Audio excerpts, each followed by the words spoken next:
প্রিয় শিক্ষার্থী, আসসালামু আলাইকুম। আজকে আমি হিসাব বিজ্ঞান দ্বিতীয় পত্র দিনাজপুর বোর্ডের 25 সালে যে এমসিকিউটা আসছিল সেটা সমাধান করব। আশা করি সবাই মনোযোগ দিয়ে দেখবে ভিডিওটা। চলো শুরু করা যাক। 1 নম্বর প্রশ্নে আমরা দেখতে পাচ্ছি অনুপাত হলো দুটি রাশির। আসলে অনুপাতটা কি জিনিস? অনুপাত হলো, সবসময় আমরা মনে করবো অনুপাত মানে হলো ভাগফল। অনুপাত মানে কি? ভাগফল। কি ফল?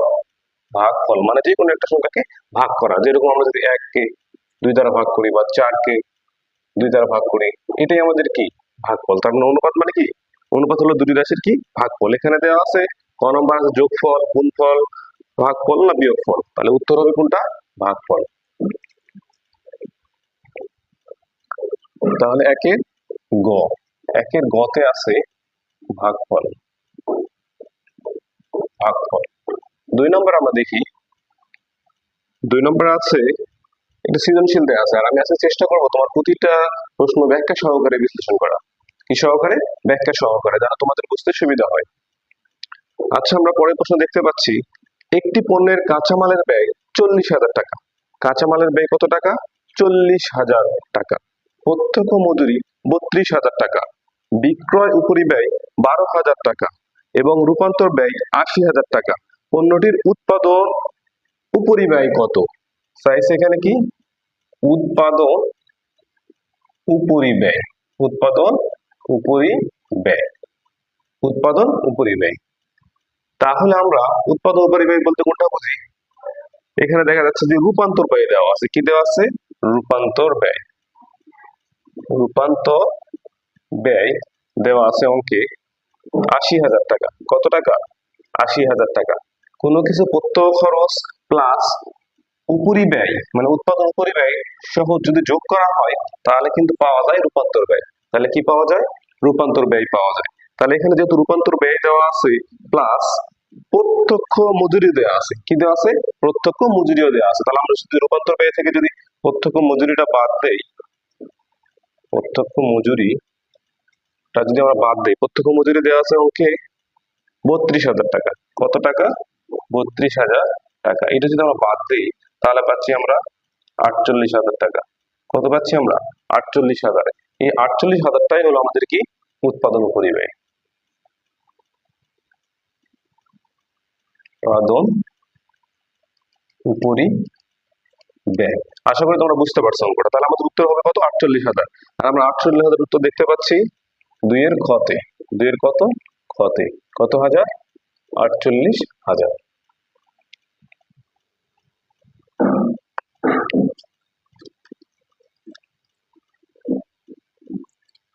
শিক্ষার্থীবৃন্দ, আমরা এবার 3 নম্বর এমসিকিউ চলে যাই।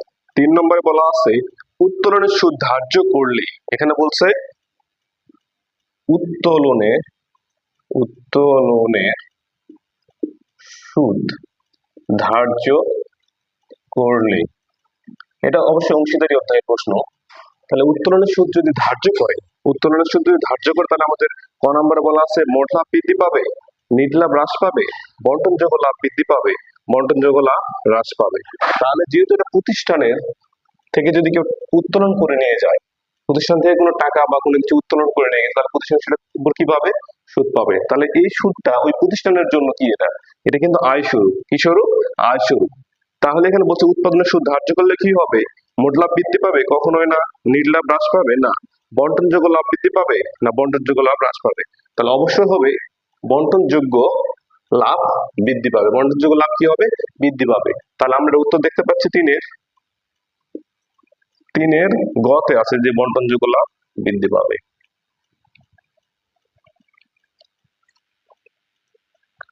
3-এর গ, বন্টন যোগ্য লাভ বৃদ্ধি পাবে।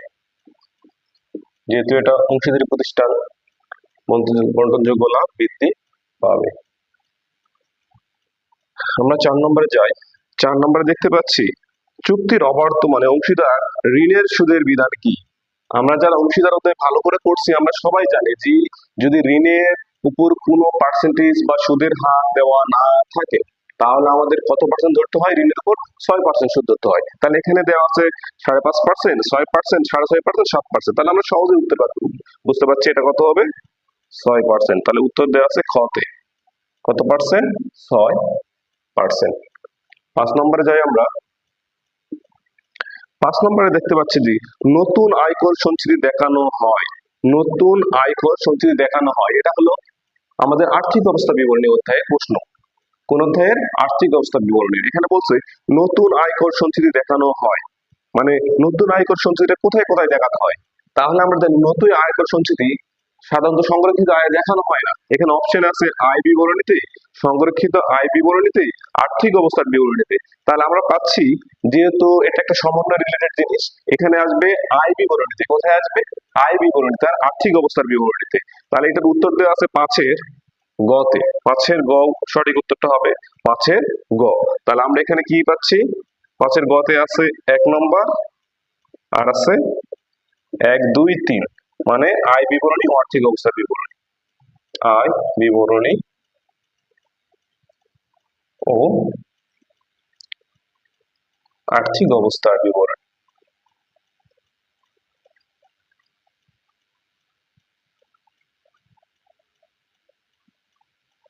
তাহলে আমাদের এই নতুন আয়কর সঞ্চিতিটা কোথায় যায়? আয় বিবরণীতে যায়, আর্থিক অবস্থা বিবরণীতে যায়, সংগৃহীত আয় বিবরণীতে কিন্তু যায় না। 6 নম্বর দেখি আমরা। 6-এ বলা আছে আইএএস এর পূর্ণরূপ কি? আইএএস এর পূর্ণরূপ কি? আমরা সবাই জানি এটা সাধারণত বইয়ের প্রথমেই আছে, international accounting standard. International accounting standard, এই উত্তরটা আমরা এই প্রশ্নটার উত্তর পাচ্ছি ক নম্বরে। ইন্টারন্যাশনাল আইএএস সমান সমান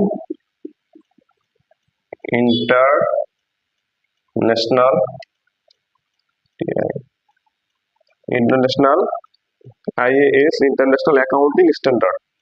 ইন্টারন্যাশনাল অ্যাকাউন্টিং স্ট্যান্ডার্ড দিয়ে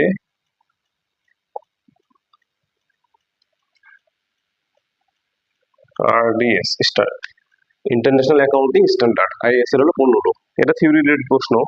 এরপর আমরা 7 নম্বরে দেখতে পাচ্ছি, আচ্ছা আমরা মিশাই নেই। এরপর যাবো আমরা কয় নম্বরে? 7 নম্বরে যাব।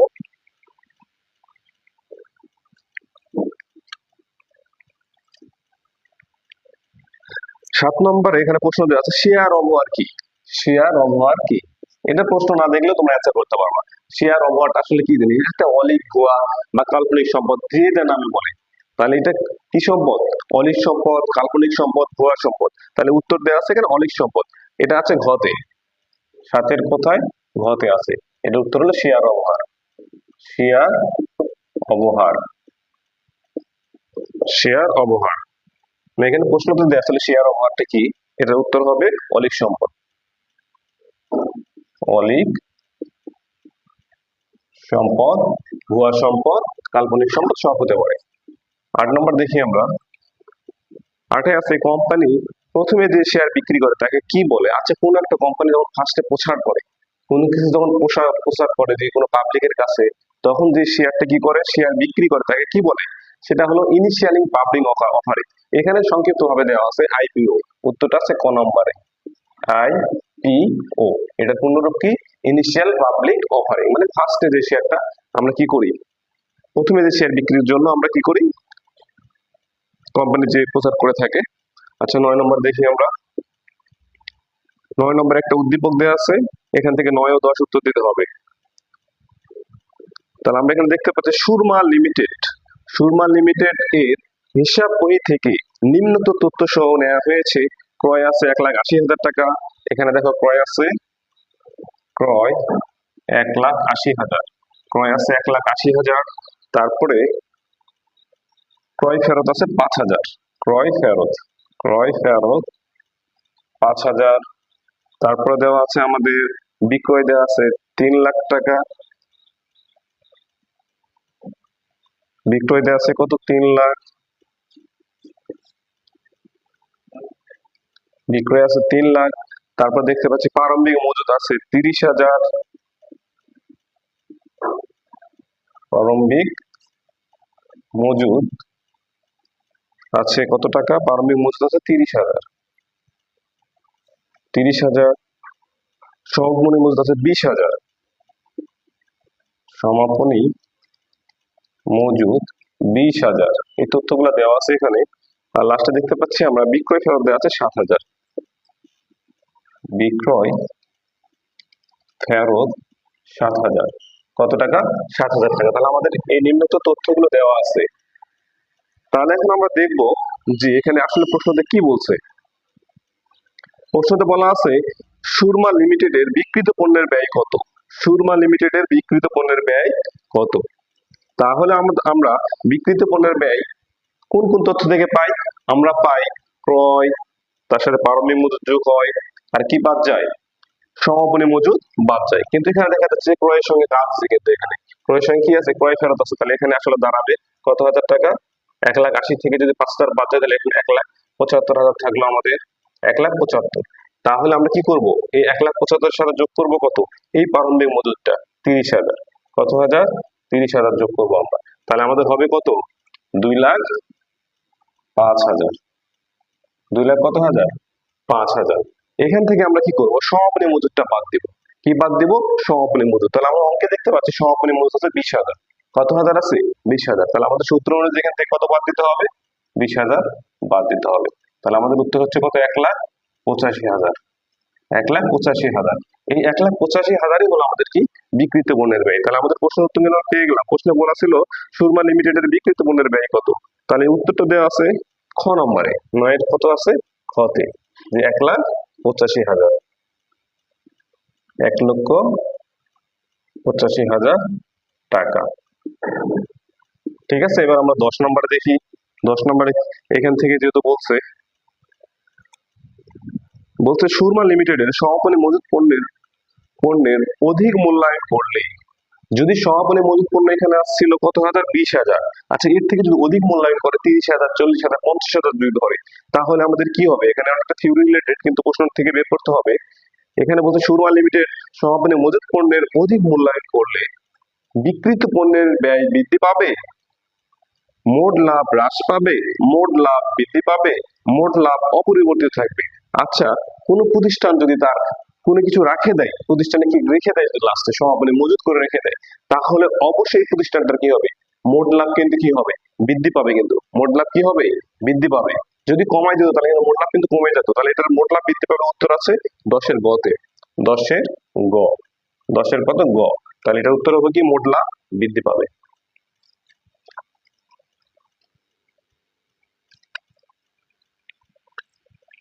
দশের গ, মোট লাভ বৃদ্ধি পাবে, মোট লাভ কি হবে, বৃদ্ধি পাবে। আমরা এবার 11 নম্বর প্রশ্নে চলে যাই। 11 নম্বর আমরা কি দেখতে পাচ্ছি, 11 নম্বর এখানে আছে চলতি অনুপাত 3:1 এবং চলতি সম্পদ 18,000 টাকা। আচ্ছা এখানে অনুপাত দেওয়া আছে, আমরা অনুপাতটা একটু লিখি। চলতি অনুপাত কত দেওয়া আছে, 3:1, 3:1। আচ্ছা চলতি অনুপাতের সূত্রটা কি, চলতি সম্পদ ভাগ চলতি দায়। চলতি অনুপাতের সূত্র কি, চলতি সম্পদ ভাগ চলতি দায়, চলতি দায়, এটা তো সূত্র তাই না। তাহলে এখানে চলতি সম্পদ আছে 18,000, তার মানে 3 অংশের টাকাটা আছে এখানে, কত আছে, মানে দেখো এখানে 3/1, 3 ভাগ কি 1 হচ্ছে আসলে, কিন্তু আমাদের দেওয়া আছে 3 অংশের টাকাটা, কত টাকাটা, 3 অংশের টাকা দেওয়া আছে, কিন্তু 1 অংশের টাকা এখানে নাই। তাহলে এখানে দেখো 3-এর টাকা দেওয়া আছে, তাহলে 3 সমান সমান দেওয়া আছে কত, 3 সমান সমান দেওয়া আছে 18,000, 3 সমান দেওয়া আছে কত, 18,000। তাহলে 1 সমান সমান আমরা অনায়াসে পেয়ে যাবো যে 18/3 সমান সমান কত, 6,000, কত হাজার, 6,000। তাহলে এখানে উত্তর আমরা পাচ্ছি চলতি দায় কত, এখানে আমরা উত্তর পাচ্ছি চলতি দায় হলো 6,000। এটা উত্তর দেওয়া আছে 11 খতে, কত হাজার, 6,000। আশা করি তোমরা বুঝতে পারছো প্রশ্নের উত্তরটা, 6,000 টাকা, 6,000 টাকা।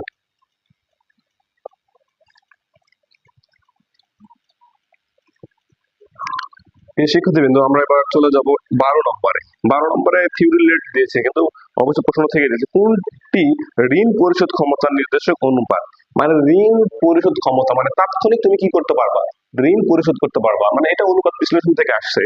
এখানে বলা আছে কয়েকটা অনুপাত দেওয়া আছে, যে চলতি অনুপাত, দায় সম্পত্তি অনুপাত, মজুদ আবর্তন অনুপাত, সম্পদ আবর্তন অনুপাত। এখানে যেহেতু চলতি অনুপাতের সূত্রটা কি, চলতি সম্পদ ভাগ চলতি দায়, তার মানে দায় তো একটা ঋণ, তাহলে এখানে কোনটি ঋণ পরিশোধ ক্ষমতা নির্দেশক অনুপাত, এখানে অনুপাত হবে চলতি অনুপাত। কোনটা, চলতি অনুপাত। এখানে যেহেতু আমরা দায় পরিশোধ করতে পারবা তাৎক্ষণিক ভাবে, তাহলে এখানে আমরা 12 নম্বর লিখবো।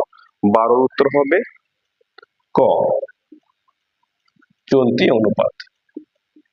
চলতি অনুপাত, তাহলে চলতি অনুপাত দ্বারা কি করা যায়, ঋণ পরিশোধ ক্ষমতা নির্দেশ করে। আমরা 13 নম্বরে যাই। 13 নম্বরে তরল সম্পদ কি, তরল সম্পদ মানে যেটা তাৎক্ষণিক নগদে রূপান্তর করা যায়। এখানে উদ্দীপকে দেওয়া আছে ব্যাংক জমা, সমাপনী মজুদ, প্রাপ্য হিসাব। আসলে ব্যাংক জমা আমরা তাৎক্ষণিক ভাবে কিন্তু ব্যাংক থেকে টাকা তুলে নিতে পারি। তারপর বলা আছে সমাপনী মজুদ, মজুদ পণ্য কিন্তু অত সহজে বিক্রি করে সহজে টাকা পাওয়া যাবে না, তার মানে এটা কিন্তু হবে না। আর 3 নম্বরে বলা আছে প্রাপ্য বিল। আচ্ছা, প্রাপ্য বিল, তুমি কারো কাছ থেকে বিল পাবা, এই টাকাটাও কিন্তু তুমি সহজে কি করতে পারবা, তুলে আনতে পারবা বা নগদে রূপান্তর করতে পারবা। তাহলে এখানে উত্তর হবে আমাদের 1 ও 3। তাহলে ব্যাংক জমা আর প্রাপ্য বিল, ব্যাংক জমা ও প্রাপ্য বিল, উত্তরটা আছে খতে। উত্তর কোথায় আছে, খতে। এক বলা আছে 1 ও 3, 1 ও 3। তাহলে আমাদের এখানে হচ্ছে কি ব্যাংক জমা ও প্রাপ্য বিল, আমি লিখে দিচ্ছি সুবিধার্থে, ব্যাংক জমা ও প্রাপ্য বিল, ও প্রাপ্য বিল। ঠিক আছে, প্রিয় শিক্ষার্থীবৃন্দ, আমরা মোটামুটি 13টা প্রশ্ন সলভ করলাম। আমরা এখন 14 নম্বর চলে যাব।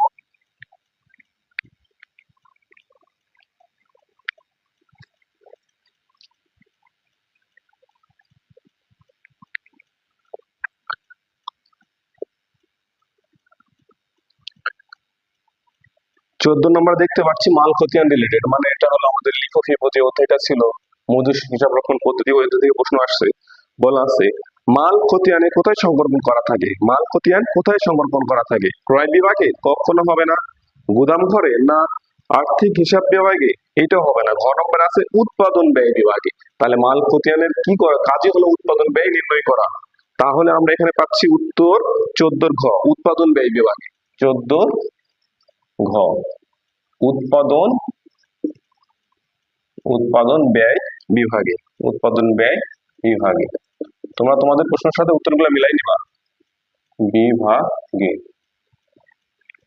15 নম্বরে দেখি আমরা কি আছে। 15 নম্বর বিন কার্ডে অন্তর্ভুক্ত থাকে, বিন কার্ডে কি অন্তর্ভুক্ত থাকে, এটা এই অধ্যায়ের প্রশ্ন। মালের পরিমাণ, হ্যাঁ অবশ্যই বিন কার্ডে থাকবে, কারণ কতটুকু মাল আছে এখানে এটা বিন কার্ডে কিন্তু লেখা থাকতে হবে। মালের মূল্য, মালের মূল্য থাকে না বিন কার্ডে সাধারণত। আর আছে কি মালের আবর্তন। তাহলে এখানে উত্তর পাচ্ছি আমরা মালের আবর্তন, মানে মাল কতটা মানে যাইতেছে আসতেছে, এটা আবর্তন বোঝায়। তাহলে এখানে পাচ্ছি আমরা মালের বিবরণ, মালের পরিমাণ আর কি মালের আবর্তন। তাহলে এখানে মালের মূল্য থাকে না, তাহলে এখানে আছে 1 ও 3। কি হচ্ছে 1 ও 3, 1 ও 3 আছে খতে, 1 ও 3 আছে কোথায়, খতে। তাহলে 1 ও 1 2 3, তাহলে এটা উত্তর হবে কি মালের পরিমাণ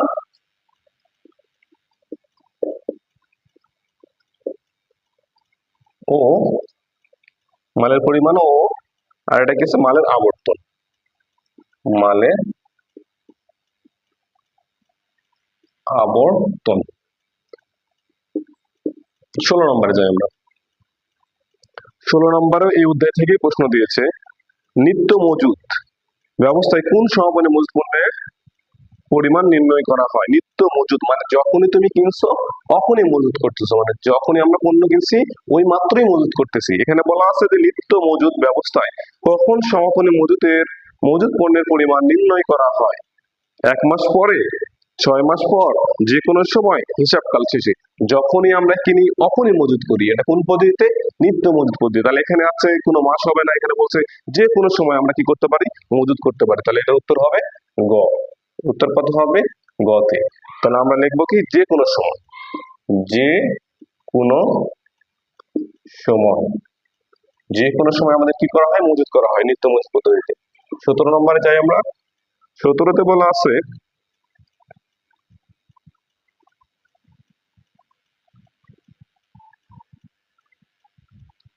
সরি, আমরা 17 নম্বর উত্তরই করে ফেলছি আগে। তাহলে আমরা 16 নম্বরটা সমাধান করে নিই। 16 নম্বর, কোনটি চলতি দায়? কোনটি চলতি দায়? কোনটি চলতি দায়? অগ্রিম খরচ, বন্ধকি ঋণ, মূলধন না অগ্রিম আয়? কোনটি চলতি দায়? কোনটি চলতি দায়? অগ্রিম খরচ এটা হলো চলতি সম্পদ, বন্ধকি ঋণ এটা হলো ঋণ, দীর্ঘমেয়াদী দায়, মূলধন তো মূলধনই ওই রিলেটেড, অগ্রিম আয় মানে আয়ের অগ্রিম, আয়ের কি অগ্রিম। এটা 16 নম্বর ছিল, এটা বাদ পড়ে গেছিল। তাহলে এটা আমাদের উত্তর হবে কোনটা চলতি দায়? অগ্রিম আয়। তাহলে এটার উত্তর হবে ঘ, 16 ঘ, অগ্রিম আয়। কি আয়? অগ্রিম আয়।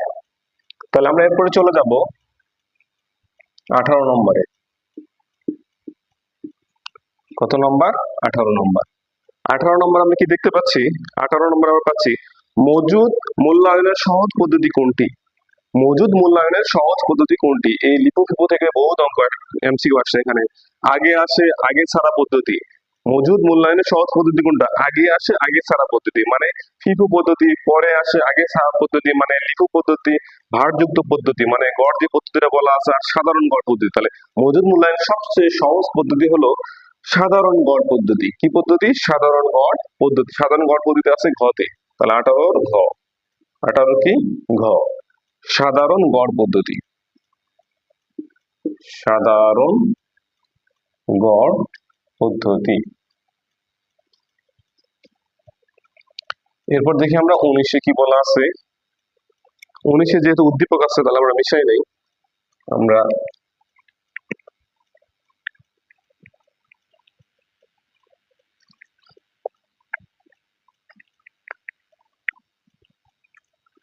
আচ্ছা 19-এ কি বলা আছে? 19-এ যেহেতু উদ্দীপক আছে আমরা এই সাইডে লিখে নিলাম 19। বুধ ও শুক্র একটি অংশীদারি কারবারে দুজন অংশীদার, তার মানে এটা অংশীদার অধ্যায় থেকে এই প্রশ্নটা আসছে। বুধ ও শুক্র একটি অংশীদারি কারবারের দুজন অংশীদার, তাদের প্রারম্ভিক মূলধন ছিল যথাক্রমে 1,60,000 টাকা। এটা ছিল কার? বুধের। তাহলে লিখলাম আমরা বুধ। বুধের মূলধন কত ছিল? মূলধন 1,60,000, 1,60,000 টাকা। তারপরে আছে কি শুক্র।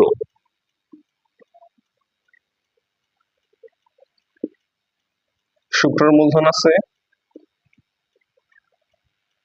1,50,000, 1,50,000। এরপরে বলা আছে এবং বছরের মাঝামাঝি সময়ে বুধ আরো 50,000 টাকা মূলধন সরবরাহ করলো, মানে অতিরিক্ত মূলধন নিয়ে আসছে কি? বুধ অতিরিক্ত মূলধন, অতিরিক্ত মূলধন কে নিয়ে আসছে? বুধ নিয়ে আসছে। কত টাকা অতিরিক্ত মূলধন নিয়ে আসছে? বছরের মাঝামাঝি সময় আরো 50,000 টাকা, 50,000 টাকা। মাঝামাঝি সময় কিন্তু, মাঝামাঝি সময়। তাহলে মাঝামাঝি সময় কে নিয়ে আসলো? বুধ নিয়ে আসলো। অতিরিক্ত কত টাকা? 50,000 টাকা। এখন অঙ্কে আমাদের বলছে মূলধনের সুদের হার 10%। মূলধনের সুদের হার 10%। কারবারে মোট মূলধনের সুদ কত? কারবারে মোট মূলধনের সুদ কত? তাহলে আমরা দেখতে পাচ্ছি এখানে এরা সব বছরের শুরুতে যেহেতু নিয়ে আসছে, তাহলে এরা ফুল 10% সুদই পাবে। তাহলে যদি আমরা এই বুধের ধরি 1,60,000 10%, তাহলে কত হচ্ছে? 16,000 টাকা। তারপরে আমরা যদি শুক্র ধরি 1,50,000 10%, তাহলে কত হচ্ছে? তাহলে হচ্ছে 15,000 টাকা। তাহলে 16 আর 15 কত হলো? 31,000। কত হাজার? 31,000। আর এই যে বুধ যে অতিরিক্ত 50,000 টাকা নিয়ে আসছে বছরের মাঝামাঝিতে, তাহলে তার উপর সুদ কিন্তু আমরা 10%ই ধরবো, কিন্তু সুদটা হবে কত? 6 মাসের ধরতে হবে। কত মাসে ধরতে হবে? 6 মাসের, যেহেতু মাঝামাঝি সময় নিয়ে আসছে। তাহলে এই 50,000 টাকা আমরা পার্সেন্টেজ কাটিয়ে আগে 10%, 10% কাটবো আমরা, গুণ করবো 6 দিয়ে, ভাগ করবো কত? 12 দিয়ে। তাহলে এখানে হবে 5,000। কত হাজার? 5,000। 6 ভাগ 12, তাহলে হবে 2,500। কত হাজার? 2,500। তাহলে 31,000 সঙ্গে নতুন করে যোগ হবে 2,500। তাহলে মোট হচ্ছে কত? 33,500। 33,500, এটাই আমাদের উত্তর। এটাই আমাদের কি? মূলধনের সুদ। তাহলে 19 দেখতে পাচ্ছি যে কারবারে মোট মূলধনের সুদ হলো, কারবার যেহেতু দুইজন আছে, দুইজনের সুদ মিলে এখানে নিয়ে আসতে হবে। তাহলে কারবারের মোট মূলধনের সুদ হলো 33,500। উত্তর আছে হলো 19-এর খ, 33,500 টাকা।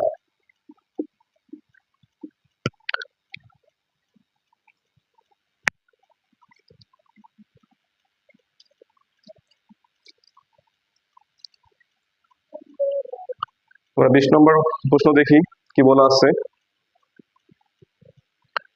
উদ্দীপক থেকে ওই উদ্দীপক থেকেই ছিল। 20 নম্বরে বলা আছে বুধ কি ধরনের অংশীদার। বুধ কি ধরনের অংশীদার। এখানে বলা ছিল যে বছরের মাঝামাঝি সময় আরো 50,000 টাকা মূলধন সরবরাহ করে কারবার পরিচালনায় অংশগ্রহণ করে না। বুথ কি করে না, বুথ কিন্তু মূলধন সরবরাহ করে কিন্তু কারবার পরিচালনায় অংশগ্রহণ করে না। যারা কারবার পরিচালনায় অংশগ্রহণ করে না এদেরকে বলা হয় ঘুমন্ত অংশীদার। কি অংশীদার? ঘুমন্ত অংশীদার। এরা শুধু মূলধনের ভাগ নেবে কিন্তু কারবারে কি করবে, তারা থাকবে না।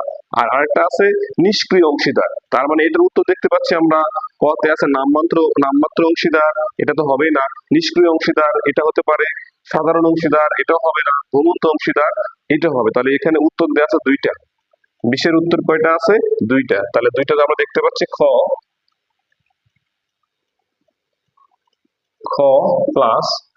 প্লাস কি ঘ। তাহলে এই প্রশ্নটার উত্তর কয়টা? দুইটা আছে। এক খ নম্বরে আছে নিষ্ক্রিয় অংশীদার, নিষ্ক্রিয় অংশীদার, আর ঘতে আছে ঘুমন্ত অংশীদার, ঘুমন্ত অংশীদার। দুইটা উত্তরই কারেক্ট।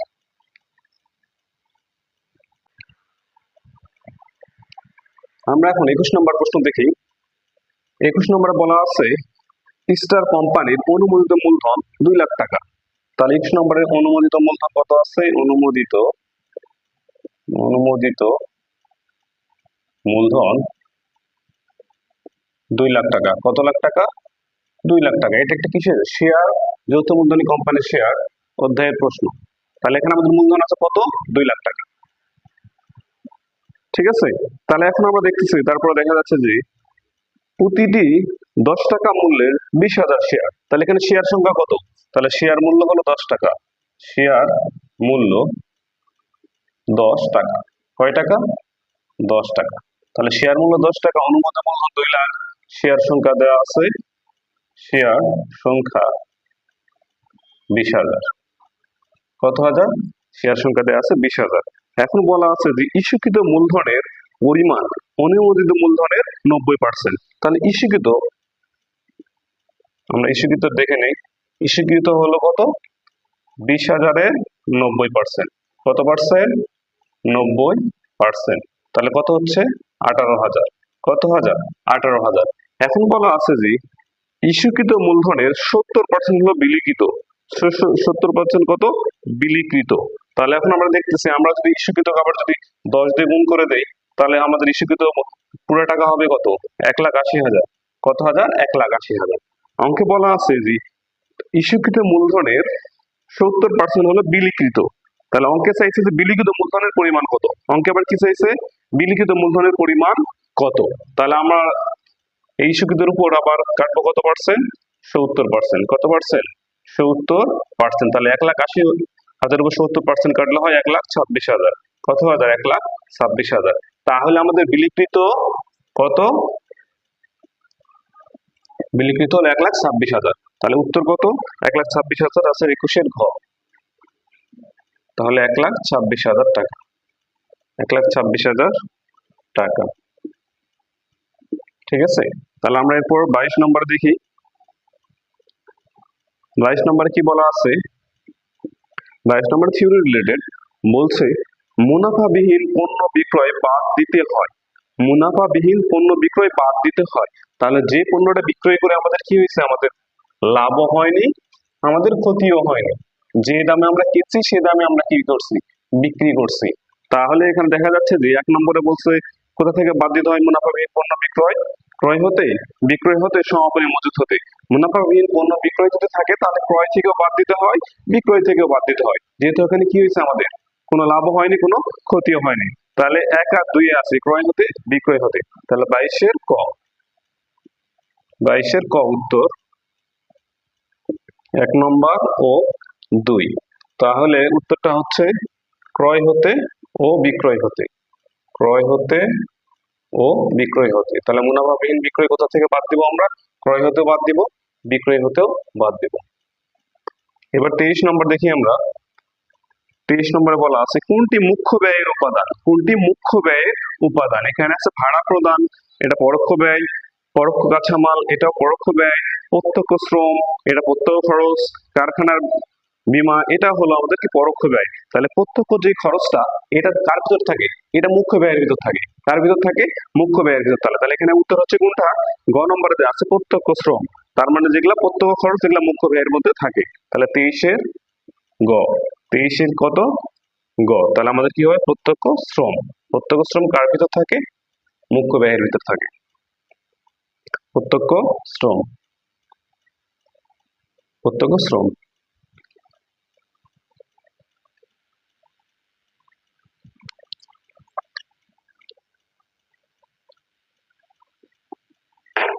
প্রিয় শিক্ষার্থীবৃন্দ, আমরা এবার 24 নম্বরে চলে যাই। 24 নম্বরে একটা ম্যাথ দেওয়া আছে। এখানে দেখতে পাচ্ছি 6% হারে, 6% হারে, এখানে 6% হারে 3 মাসের বিনিয়োগের অনাদায়ী সুদ। 6% হারে 3 মাসের অনাদায়ী সুদ, 3 মাসের বিনিয়োগের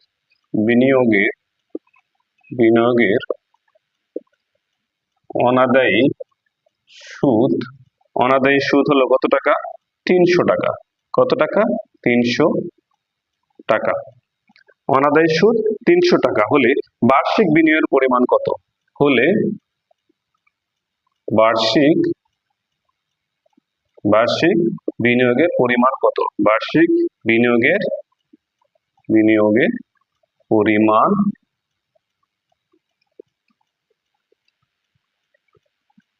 কত। তাহলে 6% হারে 3 মাসের বিনিয়োগের সুদ, 3 মাসের বিনিয়োগের অনাদায়ী সুদ 300 টাকা। কয় পার্সেন্ট হারে, 6% হারে। তাহলে 6% আছে এখানে, এই 6%-এর সুদটাও আছে। তাহলে আমাদের কি চাইছে, আমাদের মোট বিনিয়োগের পরিমাণ চাইছে। কি চাইছে আমাদের এখানে, মোট বিনিয়োগের পরিমাণ চাইছে এখানে। তো আবার কয় মাসের দেওয়া আছে, 3 মাসের। কয় মাসের, 3 মাসের। তাহলে আমরা দেখি, আমরা কি করবো, যে সুদ বের করে আমাদের বিনিয়োগের পরিমাণ চাইছে, তাহলে সুদের হার যেহেতু দেওয়া আছে, তাহলে সুদের পরিমাণও আমরা কি করব, হার দ্বারা ভাগ করবো। 6% মানে 0.06, আমরা গুণ করব কত দিয়ে, গুণ করব হলো, আচ্ছা আমরা 100 দিয়ে গুণ করি, কত পাচ্ছি, তাহলে আমরা 300 ভাগ 0.06, তাহলে আমরা পাচ্ছি হলো 5000 টাকা। আচ্ছা আমরা 100 দিয়ে গুণ করবো না, আমরা পাচ্ছি 5000 টাকা। যেহেতু এটা 3 মাসের, এটা কয় মাসের, 3 মাসের। তাহলে আমরা 3 মাসের বিনিয়োগ পেলাম কত, 3 মাসের বিনিয়োগ পেলাম 5000 টাকা। তাহলে আমাদের এক বছরে কত বিনিয়োগ থাকে, যেহেতু বার্ষিক বলা আছে, তাহলে 1 বছর সমান তো 4টা 3 মাস থাকে, তাই না। তাহলে যদি আমরা 4 দিয়ে গুণ করি, তাহলে 4×5 কত হবে, 20। তার মানে 20,000। কত হবে, 20,000 হবে। তাহলে আমাদের উত্তর 20,000 আছে হলো ঘতে। উত্তর কোথায় আছে, 20,000 ঘতে। তাহলে 24-এর ঘ, উত্তর হবে 20,000 টাকা। আশা করি বুঝতে পারছো। মানে এখানে যেহেতু 3 মাসের বিনিয়োগ আছে, 3 মাসের বিনিয়োগের কি আছে, সুদ আছে 300 টাকা। তাহলে আমরা এই সুদ ধরে আমরা কি করব, ওই সুদটাকে আগে বের করে নেবো, ওই সুদ থেকে ওই 3 মাসের বিনিয়োগ বের করে নেব। তাই সেই বিনিয়োগ আবার 4 দিয়ে গুণ করবো, তাহলে পুরো বছরের বিনিয়োগ বের হয়ে যাবে।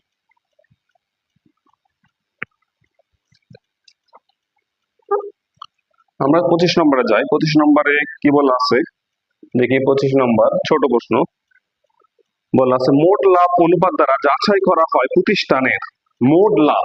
এটা অনুপাত বিশ্লেষণ অধ্যায়ের প্রশ্ন, বলছে মোট লাভ।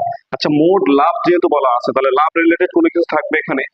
মোট লাভ অনুপাত দ্বারা যাচাই করা হয় প্রতিষ্ঠানের আর্থিক সচ্ছলতা, ক নম্বরে আছে। খ নম্বরে আছে ব্যবস্থাপনীয় দক্ষতা, গ নম্বর আছে মুনাফা অর্জন ক্ষমতা, ঋণ পরিশোধ ক্ষমতা। তাহলে যেহেতু লাভ রিলেটেড, লাভ অনুপাত, তাহলে অবশ্যই মনে করবো আমরা এটা মুনাফা লাভ তো একই জিনিস, তাহলে অবশ্যই উত্তর হবে মুনাফা অর্জন ক্ষমতা। মুনাফা অর্জন ক্ষমতা আছে 25-এর গতে। 25-এর কোথায় আছে, গতে। মুনাফা অর্জন ক্ষমতা, মুনাফা অর্জন ক্ষমতা। প্রিয় স্টুডেন্ট, তোমরা সবাই কি করবা, তোমাদের এই কোশ্চেন সঙ্গে এগুলো মিলাই নেবে সব, ঠিক আছে। এরপর আমরা দেখি 26 নম্বর। 26 নম্বরে বলা আছে অনুপার্জিত আয় কি।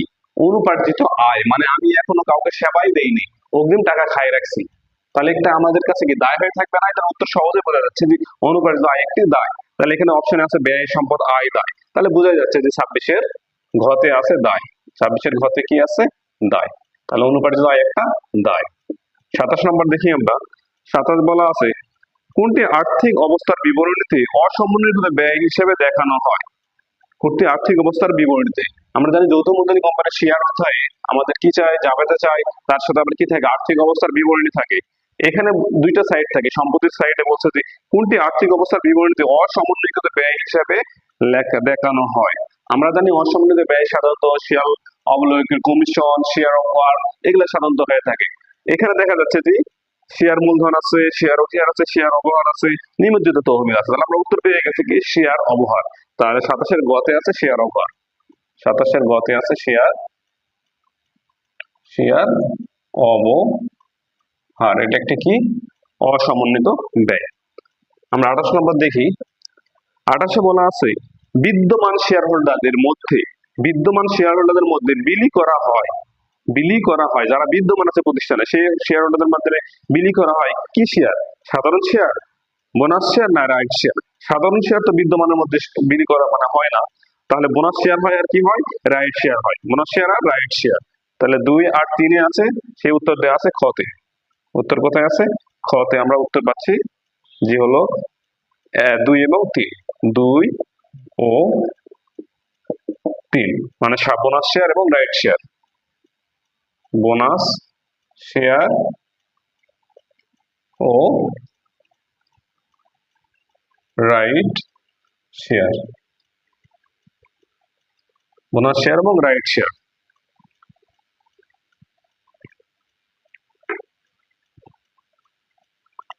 আর দুইটা প্রশ্ন আছে আমাদের, 29 আর 30। 29 নম্বরে আছে কোম্পানি আইন অনুসারে শেয়ার ইস্যুর ক্ষেত্রে অবহারের সর্বোচ্চ হার কত? এটা পুরোটা একটা থিওরিটিক্যাল প্রশ্ন এবং বেসিক থেকে আসছে। এখানে কোম্পানির আইন অনুসারে শেয়ার ইস্যুর ক্ষেত্রে অবহারের সর্বোচ্চ হার কত, মানে সর্বোচ্চ অবহার ধরা যাবে, এর থেকে বেশি কি ধরা যাবে না। এখানে আছে ক নম্বরে 5%, খতে আছে 10%, গতে আছে 15, ঘতে আছে 20%। আমরা কোম্পানি আইন অনুযায়ী জানি যে শেয়ার অবহারের উপর সর্বোচ্চ 10% অবহার ধরতে হয়, এর বেশি ধরা যায় না। তাহলে সেটা আছে আমাদের এখানে খতে আছে 10%। তাহলে শেয়ার অবহারের উপর সর্বোচ্চ কত ধরা যাবে? 10% ধরা যাবে, এর বেশি ধরা যাবে না। সর্বশেষ নম্বর হলো 30 নম্বর। 30-এ দেখি একটা গণিত দেওয়া আছে। কমিশন ধার্য করার পরবর্তী মুনাফার উপর 10% কমিশন প্রদান করা হলে 55,000 টাকার মুনাফার কমিশন কত হবে? বলছে কমিশন ধার্য করার পরের হার দেওয়া আছে। কমিশন ধার্য করার পরের হার। তাহলে কোনো কিছুর উপর পার্সেন্টেজ যখন বলে তখন সেটাকে আমরা কি মনে করি? 100 মনে করি। যেহেতু পরের হার, তাহলে তার সাথে আমরা কি করতে হবে? 10 যোগ করতে হবে। কি করতে হবে? 10 যোগ করতে হবে। তাহলে কত হলো? 110। এখন দেখা যাচ্ছে 10% কমিশন প্রদান করা হলে 55,000 টাকার উপর মুনাফার কমিশন কত টাকা হবে? তাহলে আমাদের মুনাফা আছে 55,000। কত হাজার? 55,000। এই 55,000-কে আমরা 110 দিয়ে ভাগ করব, আর গুণ করব কত দিয়ে? গুণ করব 10 দিয়ে। কত দিয়ে? 10 দিয়ে। তাহলে আমরা জানি, দেখো এই শূন্য কাটলাম, এটা কাটলাম, 5 কত হয়? তাহলে এখানে 500 থাকলো। কত থাকলো? 500। তাহলে 500 যদি আমরা 10 দিয়ে গুণ করি তাহলে হবে 5,000 টাকা। কত টাকা? 5,000 টাকা।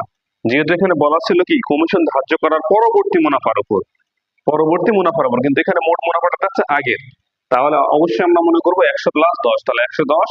তাহলে আমরা মুনাফা ভাগ করবো 110 দিয়ে, গুণ করবো 10 দিয়ে। তাহলে আমাদের উত্তর কত পাচ্ছি? 5,000। 5,000 উত্তর হবে তাহলে 30-এর ঘ। 30-এর ঘ কত টাকা? 5,000 টাকা। প্রিয় শিক্ষার্থীবৃন্দ, আশা করি ভালোভাবে তোমাদের প্রশ্নটা আমি সলভ করলাম। দিনাজপুর বোর্ড, তোমরা তোমাদের প্রশ্নের সঙ্গে মিলাই নিবা এবং পরবর্তী ভিডিও দেখতে চাইলে আমার চ্যানেলটা সবাই সাবস্ক্রাইব করে রাখবা। আমার সকল স্টুডেন্টকে, অনলাইনের সকল স্টুডেন্টকে ধন্যবাদ। আসসালামু আলাইকুম।